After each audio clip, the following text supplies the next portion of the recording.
abrir los ojos y decir, a ver, una migraña puede tener correlación con un dolor a nivel del hígado 3. Por eso no tenemos dietas nosotros a base de tipo frío, ¿no? Por eso en China, ves, todo es caldos, todo es calor, todo es aroma, todo es picante, porque ellos dicen que hay que preservar el calor interno. Los occidentales no estamos acostumbrados a entender desde esa perspectiva.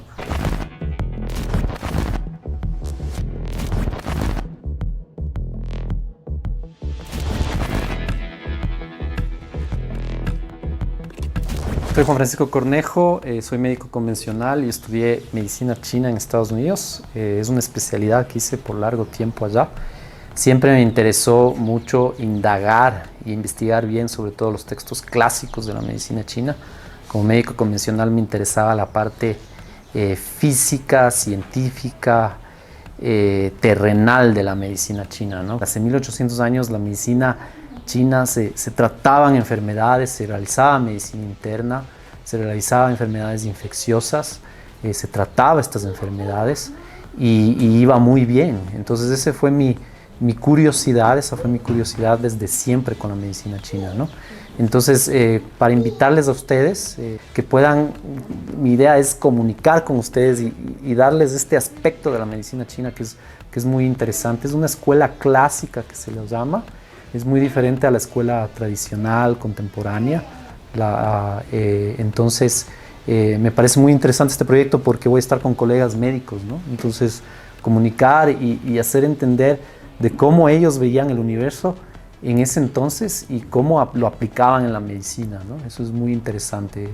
Juan Francisco, qué interesante lo que nos cuentas y en realidad yo les invito a ustedes quienes nos están viendo a que se pregunten hasta qué punto esto puede desmitificarse o dejarse de tomar como un tabú, que es lo que muchas veces a quienes nos formamos en medicina occidental estamos orientados hacia ello y es la dinámica que hoy intentamos buscar con Juan Francisco, ver cuál es la correlación que se puede hacer y sobre todo el método científico que ha basado ahora también a generar evidencia sobre la acupuntura, que es el tema puntual de hoy. Juan Francisco, en realidad genera muchas dudas el conocer una forma diferente de la que conocemos la medicina.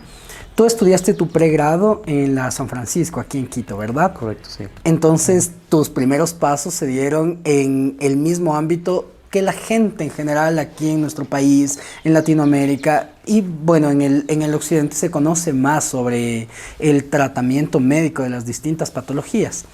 Y cuando hablamos de acupuntura, es súper interesante pensar en cómo ha funcionado, cómo ha aplicado, por ejemplo, en ti. ¿Tú te has hecho acupuntura alguna vez? Sí, sí, claro. Yo estoy en constante medición, me veo temperaturas, porque la medicina china, el Chongyi, se la vende en Occidente como acupuntura, apunturar, ¿no? Pero va más allá de eso, tiene otras disciplinas como terapia de calor, moxibustión, ventosas, tiene masaje, tuiná, tiene la herbolaria. La parte de herbolaria es sumamente interesante. La teoría básica de la medicina china es del Huang Di Neijing, que es de dos partes, del Su Wen y el Lin Shu, y ahí hay teoría explicada muy bien de cómo funciona el organismo. Y esa es la idea que quiero llevar, es que eso se enfoca en el funcionamiento. La idea es ver el contexto funcional sindromático en un paciente versus el contexto superanálisis, ultraanálisis estructural molecular, ¿no? Entonces es un contexto, nosotros unimos las cosas, nosotros vemos causa-efecto, pero siempre tratamos de agrupar, de ordenar, porque todo tiene conexión con todo. Entonces yo siempre estoy en constante medición. Por ejemplo, medimos mucho con temperaturas. Por ejemplo, una migraña es un ascenso de calor, ¿no? Un ojo rojo, una migraña, es el calor fisiológico que está expresándose en la superficie, arriba y afuera, ¿no? Entonces siempre estoy en constante movimiento, viendo qué está pasando en el movimiento de mi cuerpo, y cuando necesito lo hago, ¿no? Ahora más adelante vamos a hablar sobre la enfermedad, o la enfermedad se llama Shulao, pero es una enfermedad por consumo. Y eso pasa mucho en médicos, con nosotros que somos médicos, sobre trabajamos, ¿no? Entonces terminamos de el burnout. El burnout, que es un consumo de sangre, el Shulao, que llaman ellos, que muchas veces no es solo por el sobretrabajo, es una sobreemoción, puede ser una sobremedicación, una enfermedad crónica, degenerativa. Y aquí me genera una curiosidad. ¿Cómo tú invitarías, por ejemplo, a los médicos que se están formando en las escuelas de medicina de aquí de Quito para que exploren esto, para que también puedan generar más evidencia, para que a partir de eso tengamos también una orientación más clara, porque de alguna manera no es excluyente el manejarse con medicina china al mismo manejo que se va haciendo de sus patologías de base con los pacientes, sino más bien podría ser una coadyuvancia. ¿Qué opinas de eso? Sí, sí, sabes que a mí me encantaría que las universidades tomen un segmento, un módulo de lo que es la medicina china. Nosotros siempre partimos en dónde está el individuo. Por ejemplo, el examen físico en la medicina china es algo muy valioso. Y eso es lo que a mí me encantaría, los estudiantes de pregrado que están en medicina china, que sí, es importante los exámenes, nos ayudan, pero que no se olviden del paciente, que examinen el paciente. Esta es la belleza de esta medicina, que vamos al cuerpo, vamos al individuo y examinamos, palpamos temperaturas, estancamientos, contracturas, en fin, es tanto lo que se puede hacer. Hay el Fukushin, el diagnóstico por abdomen desarrollado por los japoneses, es algo que es información que te da muy valiosa. Yo siempre digo, la parte molecular nos ayuda, pero nos da el tip del iceberg, no nos da todo el iceberg, ¿no? Entonces, por ejemplo, una función hepática, sí, te va a decir cómo está el órgano, pero no te va a decir cómo está el órgano con el resto del sistema. Por ejemplo, un hígado graso te puede provocar un insomnio. Es un calor arriba y afuera porque está ese hígado estancado, está frío, por ende el calor va a subir, te puede provocar una sudoración nocturna, un hígado graso. Entonces esas son las correlaciones, esa es la belleza de la medicina interna. Entonces verle al paciente y entenderle desde esa perspectiva es algo increíble. Y eso es lo que yo invito a los médicos que indaguen y vean. A mí me encantaría enseñar esa parte, porque si nos estamos como médicos olvidando del paciente. Estamos analizando mucho los exámenes y nos olvidamos del paciente. Y ahí hay mucha falla, mucha falla. Entonces ese es mi mensaje, que entremos por ahí, porque a la larga, como yo decía, no quiero protagonismos, no quiero yo ser el protagonista, sino que la medicina sea la protagonista y que tome su rol, su importancia en nuestra comunidad. En todo este proceso, por ejemplo, de generar, lo que te comentaba hace un rato, de generar evidencia, entre los procesos que has ido realizando y todo este camino que te ha llevado a esta formación, ¿cuándo cambió el chip? ¿Cuándo dijiste ya no voy a ser cirujano cardiotorácico y voy a hacer medicina china? Yo trabajé el Solca. Yo estuve un año de residente en Solca, en cirugía. Y bueno, desde la universidad siempre me enfoqué mucho más en la función. Quería entender, no la fisiología, sino el funcionamiento del cuerpo. Porque si decimos fisiología, entendemos ya de una manera más reduccionista. Sino el funcionamiento, cómo. Y las universidades no nos daban eso, nunca nos dieron cómo realmente funciona el cuerpo. Entonces, yo terminaba mi medicina en general y me faltaba algo, ¿no? Y luego estuve en Estados Unidos haciendo los exámenes para entrar, fue muy competitivo. Y en ese proceso seguía yo indagando. En el proceso del USMLE. Del USMLE, ajá. Y luego volví, hice la rural y entré a Solca a trabajar. Y claro, ya ves enfermos terminales, ¿no? Entonces, ¿dónde está el funcionamiento de un enfermo terminal? Un enfermo con cáncer. Estás muy desequilibrado, muy justamente, ¿no? Muy consumido, ¿no? Muy chulado. Y son patrones de funcionamiento de tipo frío, pero desde la perspectiva de la enfermedad es calor. Entonces es bien interesante porque es yin y yang, ¿no? Entonces desde el funcionamiento de la persona con cáncer es un consumo, es un frío, seco. Pero desde el punto de vista del cáncer es un calor, ¿no? Entonces es súper interesante hacer esas distinciones. Y ahí fue el punto de inflexión que un amigo allá en Estados Unidos me regaló un libro se llama Los Tres Tesoros, pero es el Qi, el Yin y el Shen, que son el Qi, funcionamiento, como quieras llamarlo. El Yin es la esencia y el Shen es como el espíritu, ¿no? Y empecé a leer el libro mientras estaba en la rural y eso fue lo que me ¿Dónde cambió, hiciste la ¿no? rural? Estuve en Pañacocha, en el Edén, en Orellana. Ah, ya. En el oriente. Ya. Entonces ahí fue el cambio, ¿no? Entonces de ahí empecé a ver programas en Estados Unidos y encontré unos muy buenos y apliqué a algunos y salió. Y claro, y en el momento en que entré a medicina china siempre cuestioné también, ¿no? así como con la medicina convencional es funcionaba. Porque en medicina china te puedes elevar mucho, te puedes... Yo no quería eso, yo quería el aspecto terrenal, médico como tal, ¿no? Por ejemplo, la terapia de sangrado es una terapia olvidada que se ha realizado hace muchos años y ayuda un montón. Es solamente despresurizar la congestión sanguínea, ¿no?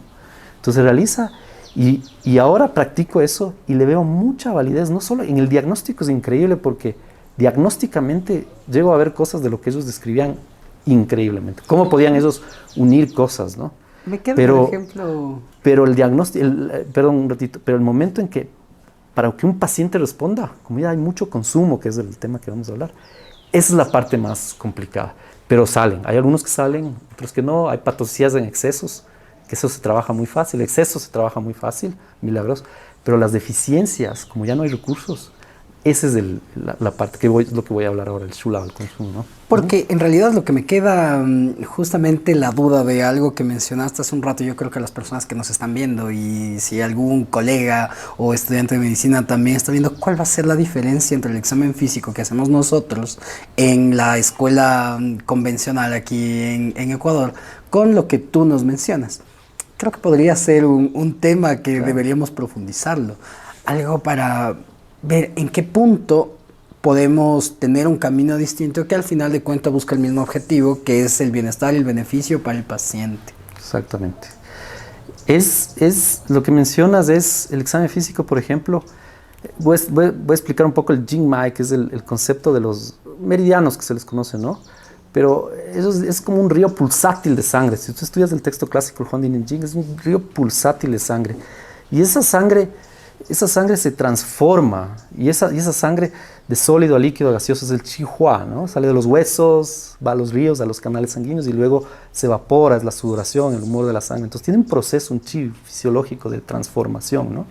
Y ese proceso es el que nutre la estructura, ya sea fascia, tendón, nervio, músculo. Entonces, entender por dónde corren los canales sanguíneos, no meridianos, sino canales sanguíneos nerviosos de funcionamiento que dan la vida, y nutren a esa estructura es la clave en un examen físico. Entonces, por ejemplo, ahora el último paciente que vi es un colon irritable y tenía un dolor a nivel de marco colónico izquierdo, ¿no? Y el canal es el canal del estómago, colon, se llama Yang Ming, y ese canal va desde el segundo dedo del pie y sube hasta arriba, ¿no? Entonces, es interesante porque no solamente pones agujas en el lugar que hay deficiencia, que hay estancamiento. Es un lugar deficiente fisiológicamente. Si tú pones una aguja puede producir más daño porque es un lugar deficiente. Entonces hay que activar, entender cómo corren los canales. Y tú palpas el canal a nivel distal cuando hay estancamiento aquí, está sensible. Y eso nos ayuda a saber cómo está el canal, estancado, deficiente. El canal tiene que estar moviéndose, hay sangre y nervio. La neuromodulación, básicamente, de lo que estaba leyendo sobre el acupunturismo. O sea, es lo que más evidencia se ha generado sobre esto, es la neuromodulación. Exacto. Que se da con la pulsación en áreas específicas que ustedes manejan. Sí, pero es más allá de áreas específicas. Hay que entender cómo está conectado el cuerpo con los canales. Y muchas veces este canal, como te explicaba, estoy dando un ejemplo del estómago, se conecta con el canal del colon. Entonces este canal está ruidoso, deficiente. No voy con las agujas, sí fui, pero distalmente. Pero activa un canal funcional que no está ruidoso, que es el que está funcionando. Se llama acupuntura método balance. Entonces se activa eso y ese canal modula, como tú dices, lo otro. Y es increíble porque tú entiendes el cuerpo así, pones las agujas, luego vas palpando y las cosas van cediendo, los estancamientos ceden, cómo ellos hablan. Entonces hay que entenderle al cuerpo de esa manera. Hemos llegado a un reduccionismo que es muy válido. Yo soy médico convencional y me gusta mucho el reduccionismo científico, un superanálisis, pero también tenemos que hacer una síntesis, entender, abrir los ojos y decir, a ver, una migraña puede tener correlación con un dolor a nivel del hígado 3. Palpas y está sensible, hay migraña. O hay un NI, que es un ascenso funcional de lo que ellos hablan, ¿no? Entonces puede ser un reflujo también. ¿Me entiendes? Es no ver, yo sé que se manifiesta en el estómago, pero eso es por disfunción del hígado, que es regulador, ¿no? Es bien interesante, y lo mismo es el colon irritable, se manifiesta en el colon, pero es porque es disfunción del hígado. De lo que me estás hablando, igual podemos orientarlo a enfermedades funcionales, entonces. Exacto. La medicina china es la primera medicina funcional. Mencionabas algo sobre enfermedades de consumo. Yo tengo entendido por el síndrome de consumo en pacientes que están cursando un proceso oncológico, en pacientes que han tenido una infección por VIH que terminó en SIDA, que empiezan con síndrome de consumo. Y el síndrome de consumo afecta tanto a su vida diaria, a su ganancia de peso, a su funcionalidad, a lo que normalmente les llevaba a ser quien ellos consideraban que eran, y que luego nosotros intentamos basarnos en la medicina que tenemos, la medicina basada en evidencia, y ahora lo que estamos trabajando en medicina de precisión para resolver esta causa. Quiero saber, ¿qué es una enfermedad de consumo para ti, en tu área? En mi área. A ver, acordémonos que esto es funcional, fisiológico. Entonces, claro, mencionaste enfermedad de consumo en patología, como HIV, como cáncer, ¿ya? Pero la idea es que un individuo puede estar sin enfermedad, pero puede tener una enfermedad de consumo, ¿no? Entonces, las causas, siempre, nosotros es causa-efecto, sí, pero es un síndrome, entonces son múltiples factores que se conjugan para hacer un síndrome, ¿no? Entonces, por ejemplo, un paciente que tenga una sobrecarga laboral, sí, produce enfermedad de consumo. La idea es entender la esencia, el yin, la sangre, ¿ya? Es yin porque hay esencia, cantidad, calidad y circulación de sangre, pero es yang también porque emana calor, somos mamíferos de sangre caliente. Entonces el calor es el catabolismo, es el funcionamiento. Las enzimas, por ejemplo, digestivas, hay que cuidarlas mucho. Por eso no tenemos dietas nosotros a base de tipo frío, ¿no? Por eso en China, ¿ves? Todo es caldos, todo es calor, todo es aroma, todo es picante, porque ellos dicen que hay que preservar el calor interno. Los occidentales no estamos acostumbrados a entender desde esa perspectiva. Entonces, por ejemplo, hacemos la sobreejercicio, por ejemplo, un sobrecardio, una maratón, empiezas con 10, 15, 20, te vas a Miami, a Boston, a hacer tus estos. Y sí, en el momento te puedes sentir vital y te puede ayudar a un montón de cosas. Pero a la larga eso va quemando y enfriando por dentro. Pierdes calor interno. Eso hablan mucho de ellos. Por eso yo siempre les digo a mis pacientes, en las Olimpiadas nunca le ves a un chino ganando el Tour de Francia o en el trote, nunca. Ellos hacen halterofilia, que es expansión-contracción, para una forma de tonificación, hacer músculo, hacer sangre, porque ellos dicen que es muy preciado. La forma en que vivimos ahora es mucha aceleración, mucho consumo. Y el paciente se desgasta, pierde sangre, cantidad, calidad y circulación de sangre. Se pierde por dentro. ¿Y qué pasa cuando ya no hay yin? El yang se dispara. Empieza a haber calor superficial. Entonces empieza a haber ansiedad, por ejemplo. Empieza a haber rosácea, con emociones, los bochornos, es un signo de calor falso que se llama, ¿no? Empieza a haber hipersudoraciones, sudoraciones nocturnas, insomnio, es una forma de calor superficial porque el cuerpo se calienta, imposible conciliar el sueño con un cuerpo caliente. Entonces esos son los signos que en medicina convencional no les tomamos en cuenta, pero para la medicina china son súper importantes y para el entendimiento de estos son signos tan importantes que a mí cuando empecé a estudiar esto me voló la cabeza. Dije, como médico, esto es algo increíble, esto va más allá de lo que estamos acostumbrados a entender a medicina china, ¿no? Entonces, esa es la idea. Les doy la historia de Zhang Zhongjing. Él escribió el Shanhan Sabin Lun, que es un tratado de herbolaria china, y que se llama Golpe de viento, daño por frío. Él lo escribió más o menos entre 200 después de Cristo, que es la dinastía Han, ¿no? Mucha epidemia, lo que pasamos con el COVID, ¿no? Mucha epidemia. Y él decía, es un golpe de viento, pero un daño por frío. ¿Pero por qué? Porque la población ya estaba consumida, ya tenía un frío interno. Habían hambrunas, hubieron guerras. Y por eso la población agarra este virus o esta epidemia, ¿no? Entonces la idea de que ellos siempre se enfocan en el huésped. En la medicina convencional siempre nos enfocamos en el virus, ¿no? En el patógeno. Y hacer todo para matar ese patógeno. Pero nadie se enfoca en cómo está el individuo. Y hay 3 conformaciones, 3 yangs y 3 yins, para entender cómo está fisiológicamente un individuo. Los individuos yang, de cierta forma, son los más fuertes y pueden repeler una invasión externa. En cambio, los individuos yin son los más consumidos. Son 3 yangs y 3 yins. ¿Ya? Y la población, de cierta forma, ya estaba en yin. Entonces, agarran la epidemia y 70% de la población muere, ¿no? Y él habla de eso en la introducción del Shanghai.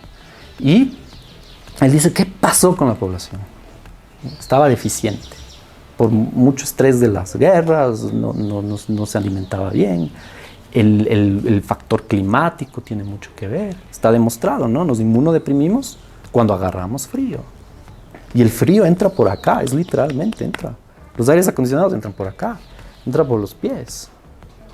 Entonces somos mamíferos de sangre caliente, es la importancia de preservar el calor. Si tienes calor, estás funcional, ya sea arriba y afuera. Y entonces, ese es el mensaje del Shanghai Lung, ¿no? El golpe de viento daña por frío, ¿pero por qué? Porque el individuo está consumido.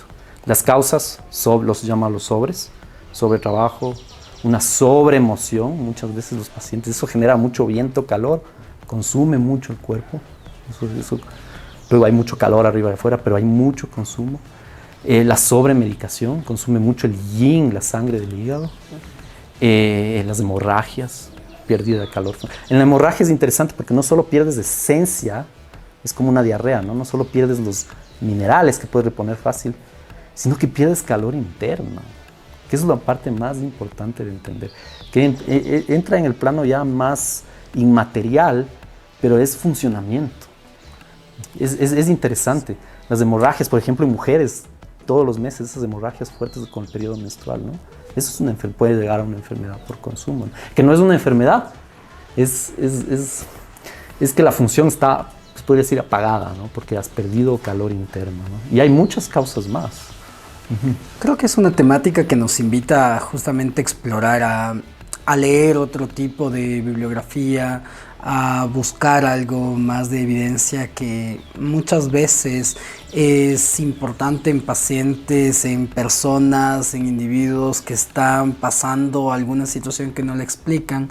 Y como lo mencionábamos hace un momento, la coadyuvancia con el resto de seguimientos por otros profesionales, por otros especialistas.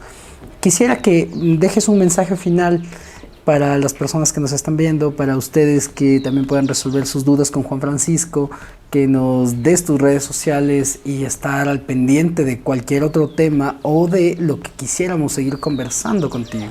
¿Cómo te encontramos? Soy Juan Francisco Cornejo, MD. Me pueden buscar en Instagram, en Facebook también estoy de la misma manera. Me pueden ubicar en 095-8920-407. A mí me gusta hablar enseguida con el paciente, que me cuente sus cosas, luego agendamos. La primera sesión es muy valiosa porque es la sesión de diagnóstico. Luego se toman sesiones y se va validando lo que es la respuesta del paciente. Ahí yo me voy dando cuenta cómo está la función. Los que no me responden son deficiencia yin, son todo esto. Y me gusta, me comprometo mucho con el paciente y explico mucho al paciente. Cuando el paciente entiende, hay cambios y eso me gusta mucho. Entonces, mi afán es que vengan y entiendan esta perspectiva. Y no solo ustedes médicos, sino el paciente que entienda lo que se está haciendo. No solo el diagnóstico, el examen físico, para que entiendan que es increíble, sino la respuesta. Me ha gustado conversar contigo. En realidad nunca he tenido la oportunidad de sentarme con alguien que haya entrado en este mundo de medicina china. Los tabúes es algo bastante complejo de sacarlo cuando nos enfrascamos en únicamente lo que conocemos. Y a mí me parece que es una oportunidad para quienes nos están viendo, si es que tenemos colegas, si es que tenemos estudiantes de medicina aquí en el público, o también a los mismos pacientes, basarnos en toda la evidencia que se puede generar. Quedarnos más allá de con cualquier comentario o aporte que lo podamos hacer nosotros, con la evidencia que está plasmada. Porque a partir de eso nosotros podemos también entender cómo trabajar en conjunto. Creo que ese es una motivación especial y que a partir de ahora que te conozco, Juan Francisco, podemos evocar esta relación de trabajar en coadyuvancia. Esta palabra que le he repetido ya en algunas ocasiones es importante porque es complementar. Una no suplanta a la otra, una no es excluyente de la otra. es un trabajo conjunto por el bienestar de las personas. Siempre y cuando nos basemos en evidencia, creo que todo va bien encaminado. La evidencia es del paciente. No son las estadísticas, es del paciente. Mi mensaje a los médicos, cuando vean a un paciente sumamente apagado, ese es mi mensaje, que no responde, que sí, puede estar los exámenes súper bien, cualquier tipo de examen, que no vean nada estructural, que hagan resonancias, rayos X, tomografías, no haya nada estructural, acuérdense que hay una función. Y ahí entramos nosotros, ¿ya?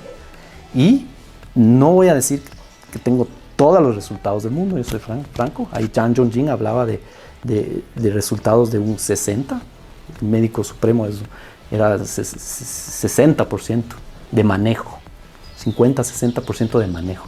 De resolución es un poco bajo, ¿no? Pero hay veces que los pacientes salen y luego con el tiempo salen. Esas deficiencias van entendiendo, vamos trabajando y los pacientes salen. Y luego vienen los excesos, lo agudo, ¿no? El calor. El calor es más volátil, digamos, un calor, una migraña, sangres de acá, sangres de aquí, microsangraditos, ¿no? Despresurizas, eso es un exceso milagroso. Pero las deficiencias, eso es lo que hay que regar esa plantita con el tiempo y que esa planta cumpla primavera, otoño, invierno, primavera, verano, otoño, invierno, un ciclo después del ajuste. Ahí empiezan las cosas y es el proceso, ¿no? Entonces ese es mi mensaje con los médicos, con los pacientes. Yo soy muy apasionado y me meto de lleno con cada paciente para que salga. Y salen. Entonces, esa es mi idea. Y claro, con Herbolaria me dedico a traer fórmulas de Estados Unidos, cuando ya vive un compromiso fuerte del paciente, que entiende, que quiere salir. Y claro, ¿no? Y ahí hay que ver el nivel de enfermedad de consumo, porque la mayoría estamos consumidos y los que no salimos en cualquier índole, en cualquier especialidad de medicina es porque hay consumo. Y ese es mi mensaje, ¿no? Qué chévere, yo creo que todas las personas que nos están viendo tienen dudas, tienen comentarios y esperamos sus aportes. Si les ha gustado este programa, no olviden suscribirse, no olviden darle a la campanita, seguir a Doctor Podcast. Estamos justamente para resolver todas las dudas que ustedes tengan. Conocen ahora a Juan Francisco Cornejo, que también está presto en sus redes sociales para contestar cualquier pregunta que ustedes tengan. Déjennos sus comentarios y estamos atentos. Nos vemos en el siguiente capítulo de Doctor Podcast.